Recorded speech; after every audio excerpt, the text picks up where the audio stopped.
So ayun guys, ito isang mabilisang update lang sa 7-Eleven sa Paracale at may nag-request na isang follower na tour daw sa loob ng 7-Eleven. Kaya ito, pasukin natin ang 7-Eleven. So, ayan, pagpasok pa lang dito, mayroon dito sa may bandang kanan,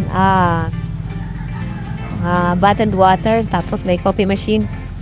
Tapos, bibili sana ako ng hotdog, kaso sold out agad.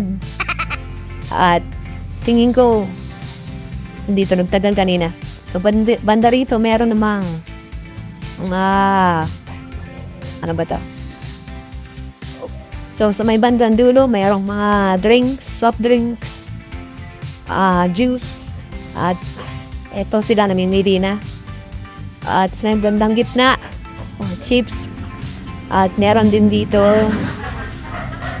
gamit sa laundry, tissue, at sa pandamunahan ay ito pa rin sila. Feeling ko maghapon na to dito, puno ng tao at syempre at mapahero na dapat laging pogi pa rin kahit pagod na.